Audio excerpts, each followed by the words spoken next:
Hey founders and early sales folks, this is Jason from Sales for Startups. Tonight joining me is Anthony Bradley. Anthony Bradley, the great thing about having him on the show tonight is that he has nothing to do with tech. And I know our focus has always been on tech sales, but I thought it'd be awesome to bring someone who's actually a really good friend of mine, who is a phenomenal sales guy, and just kind of get a different perspective on sales versus constantly just talking about tech sales. So, well, thank you for the great introduction, Jason. I'm my co-founder of a medical device company based out of out of Northern California. I have an office here in the Bay Area. Ours is all basically business to business or business to surgeons, and providing value. And that's basically what we do. We sell medical devices. It's fun. So I think the cool thing about what you guys do, so Anthony, just like George and myself, we actually became good friends because we sold books door to door. So I might have a lot of guys who come on who have sold books in the past from Sales for Startups or for Southwestern Company, because it was an awesome program. So that's how Anthony and I met. Literally, we learned how to sell and what we sold in Nebraska, Kansas, South Dakota. That's exactly. I mean, it's actually fun. It's actually really good. It's a good story how Jason and I met. It was actually through an ex-girlfriend, and we were at an ex.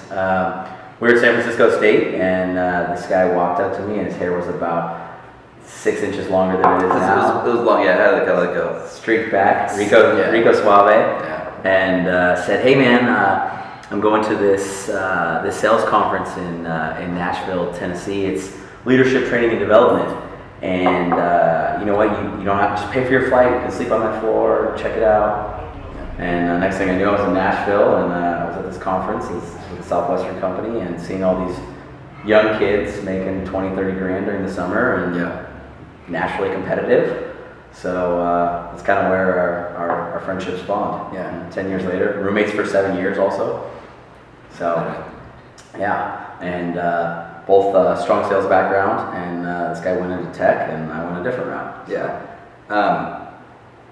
So cool thing about your company, so you started with a company called DonJoy, medical device company. Yep. And then you and Jeremy ended up, Jeremy's another guy we sold books with, but you guys ended up kind of like creating your own distributorship, right? Called Precision Medical. So this is a cool thing. So how long have you guys been around for? We don't really like to admit this, but we're about 5 years now. About 5 years. Yeah, so 5 years though, you guys have never taken. So in the tech world, we everybody always takes funding.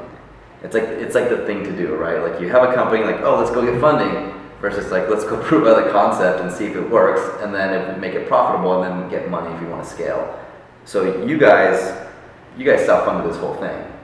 Yeah, it was actually really cool. It was we basically didn't take a paycheck for the first couple of years. Just both lived very frugally. Yeah. And learned the ins and outs of the industry.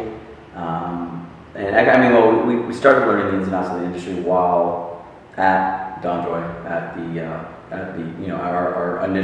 our first venture into the medical industry. Yeah. And more than anything, I think we realized that it was obviously there was a large barrier to entry, and there was also a lot of money to be made in the industry. Like the margins were just stupid. And so as we looked at that, we were like, well, there's no reason that we can't do this. So we started making steps to build our own, and then realized that there were a number of companies that had that were distributors that have distribution agreements with manufacturers all over the nation, depending on what type of product it is, and realized that we could do that on our own, get our own insurance contracts, become our own billing entity, and build it on our own. So we just lived very, very frugally and started building it, and obviously buying our inventory, learning the insurance game, realizing that the first couple billing companies that we worked with weren't necessarily going to be we weren't going to get reimbursed because I mean the one thing that in any industry where there's a lot of money to be made, there's also there's your risk versus your reward, and there's definitely a lot of risk because there's all these insurance companies that you need to have contracts with to actually get paid. Yeah. So it's really interesting. So if you guys don't know about the insurance company, especially in medical, it's really weird how it works. My dad has been in this industry for a long time, so you guys can literally bill like $5 million, but that doesn't mean you've actually made $5 million. That means you just bill, and you might not even get some of that money because insurance companies might be like, okay, we'll pay you on this, we'll pay you on that, not so much that, we'll pay you on that. So just because you guys bill $5 million doesn't mean you guys actually. Yeah, it's actually a really arbitrary number because the whole game with insurance billing, especially in the medical world, medical device companies do it, doctors do it. I mean, they all do it. There are your contracted rates, but there's also different types of benefits. So you can bill $5,000 for a product, and they may reimburse you $200. Right. You're just hoping at the end of the day that you're going to cover your costs. You're hoping to give you the $5,000. Well, of course, and every now and then it hits and it happens, but it doesn't happen too often. So it's it's a roll of dice a lot of times. But the way you can kind of take the guesswork out of it is the more insurance contracts you acquire, which is still difficult because quite a number of these companies have closed their insurance contracts, their panels, and don't contract with any companies. Yeah. One of the things we've done is actually just teamed up with a lot of different billing companies out there to expand our network of insurance contracts and use them as a resource to still get everything paid for. Yeah. Which is one thing we've done. I feel like we've done differently, but done well. Yeah. So. And you guys grew insanely. I know you guys' headquarters is based in Sacramento. Loomis, actually. Loomis, yes. okay. The thriving town of Loomis. Let's say it's the Sacramento area, though, right? Yeah, it is. It's Sacramento. Because I saw that news article. So you guys had insane growth. Was it showing last year or this year? It was based off of 2 years, and I don't remember the exact numbers, but it was. So I think it had to be based off of 2 years for you to qualify. Okay. So for 2012 and 13, we were the #1 fastest growing company in the Sacramento region. That's crazy. And then you guys are going to do revenues of what next year? Or projected to do this year, I'm sorry. Yeah, this year we're projected to do 20 million. So that's crazy, dude. we started with, in the Bay Area, we started with me and, our favorite rep, Stephen White. Stephen White. So Stephen was actually, Stephen's a character. Stephen was actually Jason's roommate for a little while after I had moved out. Talk about a personality. But anyhow, he was my first rep out here. Stephen was that? I don't know that. Yeah, he was my first rep. He was your first rep. He came and he was working for Enterprise Rent-A-Car. He came and followed me in a car that he had borrowed from Enterprise. It was hilarious. And he comes out and he's like, Stephen was definitely a diamond in the rough. He needed quite a bit of polishing. Like everything from me teaching him that you can't wear 3-day-old scrubs and wrinkled and be unshaven and walk into a clinic. But he's also become one of my #1 reps. Yeah. So he's come a long way. He's come a long way. He really has. He actually, the guy even relocated to Atlanta to build the Atlanta region because the Bay Area wasn't enough for him because he wanted to do what I do, which is in a sense of just building and growing a region. Yeah. I started with Stephen White as my first rep, and now we're at 5 or 6 reps, total employees 12 in the Bay Area. Yeah. Started in an office just down the street, a block away. I remember that. Yeah, and now have an office about double that size. I mean, it's 1,000 square feet. It's not like we need much more than that. Have a full-time office manager and a whole team of reps. Yeah. So it's fun. It's definitely challenging. I think one of the things that we've done well in the Bay Area is, in every arena really, is pay our reps well. And yeah, you guys, I mean, for what you guys pay your reps, like in the tech world, the percent you guys give your reps would be insane. I would love to make the percent that your guys' reps. Yeah, I guys make 20%, right? Yes, which is insane. Yeah. You'll never find any rep that makes that here in the Bay Area, or in tech in the Bay Area. But dude, one thing I wanted to ask you, because you manage an office, you manage a team, and then you're also still selling, and you've been you've been the top rep in the whole company. How many people are in the company total? We're total sales reps, I think sales reps are like 55 now. Okay, so out of 55 reps, you're still the top producing rep. Plus, you run all of San Francisco. You manage the whole team. You run all of the San Francisco Bay Area, right? Yeah, no, I do. And I remember I'd asked you how is it how do you do that, right? Because I called you one time asking what's your sales process like? And I know it's a lot different because in tech sales, there's a lot of the whole inside sales stuff, and you guys are still very much out in the field. You're literally knocking on doctors' offices, doors, and things like that. We are, yeah. And I remember I asked you one time, dude, how do you continue to be the top producing rep?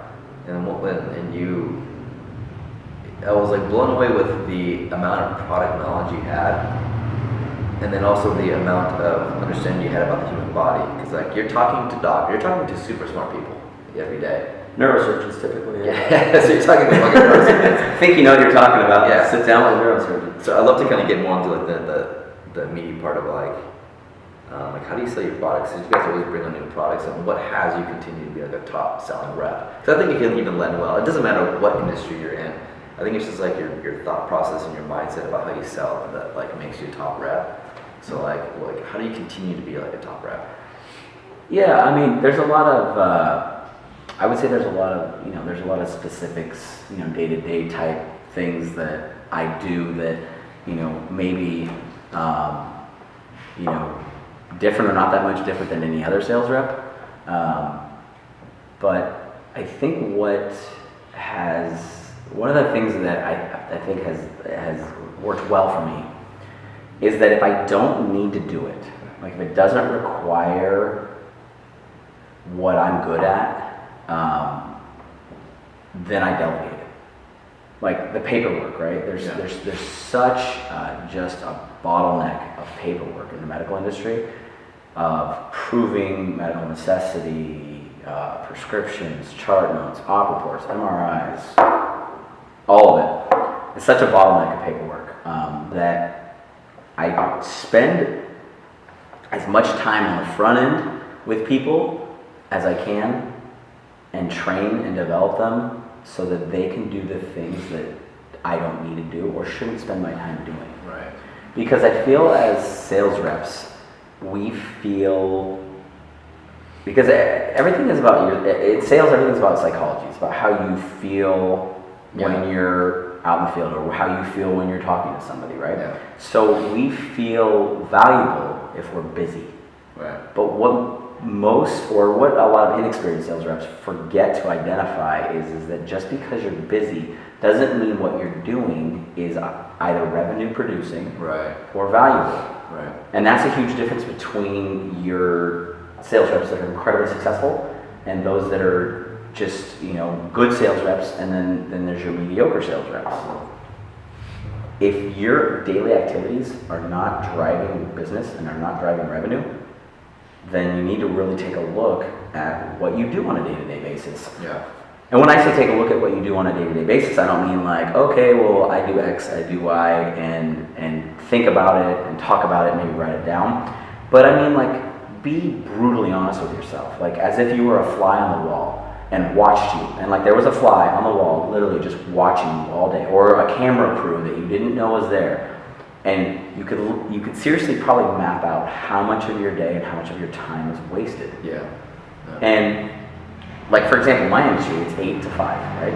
8 to 5 are the effective hours because clinics open at 8 or 8:30 and they shut down at 5. Yeah. Right? So every day I have from 8 to 5 to get in front of as many people as possible and pick up as many orders and drive as much business as I can. Right. Whether that's me as a direct rep driving that business, or that's one of my reps that I'm working with teaching him how to drive that business. Right. So I feel like that's definitely been one of the biggest components. I mean, I feel like we could go into like the psychology of sales side of things. I mean, like, I feel like that's a whole different ballgame. I feel like the way I look at it, there's every day people wake up, right? Some people wake up and they're just good with people and they're comfortable in their own skin and they can relate with people, they can build relationships. Those are the people that wake up and they're good at sales. Yeah. Right? There's a lot of people that wake up that are like more or less introverted, don't generally enjoy talking to people, would rather just, put their headphones in and just, make a paycheck and do their thing. Right. But there are a lot of those people that are in sales though too. Yeah, no, absolutely. And then there's your your sales reps that excel, right? So I mean, you can look at all three categories and it's like figure out, well, what is the difference between mediocre, good, and great? Like what takes you from good to great? Like, what takes you from mediocre to good? Yeah. Some people wake up at good. Yeah. I don't think anybody wakes up at great.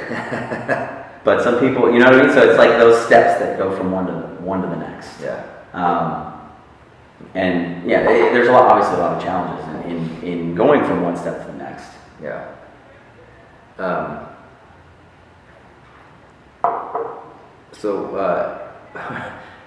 One thing that I think you're really good at, I'd love to hear more about, is like how you sell your products, right? Yeah. So there's a whole psychology component that you've been talking about, and then there's the how do you actually The actual process. Yeah, how do you actually sell the product? Because I remember you telling me that you guys came up, you had a new product, and you wanted doctors to start using it, and then you actually figured out a way for them to actually make money off of it. Yeah. It wouldn't cost the doctors anything. Or I forget what it was. It's like you had two products or something, and you said, hey, if you use this product, if you can push this product, you guys can also get this product for free, or I don't know what the hell. So I think it was genius. I'm like, how did you think about that? But it's like that kind of mentality. Like, I think if sales reps had that kind of mentality, I'll let you tell a story. But if every rep had that kind of mentality, I think that's kind of what creates a good top producing rep. Is like, how can you actually get your product in people's hands? Yeah. Whatever creative way you have to get there, you get there. Yeah, and I think what you're referring to is that we picked up a new product that's actually DNA testing, and it's going to be it's kind of like the future of medicine, because every person, at some point, every person will walk into a doctor's office, they'll be able to pull up a sheet, read your DNA makeup, know exactly what types of pain meds your body absorbs, what types of medications are going to be well received in your body, what ones are going to produce adverse reactions, what ones are just going to sit in your system and do nothing, which leads to either, because every year there's hundreds of thousands of people that end up dying from adverse reactions to prescribed medication from your doctor. Doctor hands you a prescription, your body doesn't like it, or Then there's also the epidemic of addiction to prescription pain meds. I didn't know that. Yeah, it's an epidemic. There's more people addicted to prescription pain meds than illegal I drugs. didn't know it was an epidemic now. Yeah, there was an article in Time Magazine actually, I think last month, maybe it was a couple months ago, I don't remember. But it just talked about how there are more people addicted to, quote unquote, legal meds, prescribed by your doctor in pharmacy, than there are legal medications. So I want to thank you for being here. I want to thank Anthony Bradley, who happens to be in the bathroom, for being here tonight. I hope you guys enjoyed it. I really wanted to bring a different perspective for sales. Someone who has had a massive success in the medical industry. I really wanted to take it away from the whole tech sales, because I really think that sales at the fundamental level really is about connecting with a human being, and I think Anthony does a really, really great job at doing that. So anyway, thanks for being here tonight. Next week we have Manny from Outreach.io. His tool is phenomenal. Manny is awesome, and really looking forward to having him. And then the week after that, we're going to have Max from Sales Hacker. So that should be a lot of fun. George will be here as well to be a part of that sales site chat. So again, thank you for being here. Thanks for joining us, and we'll see you next time.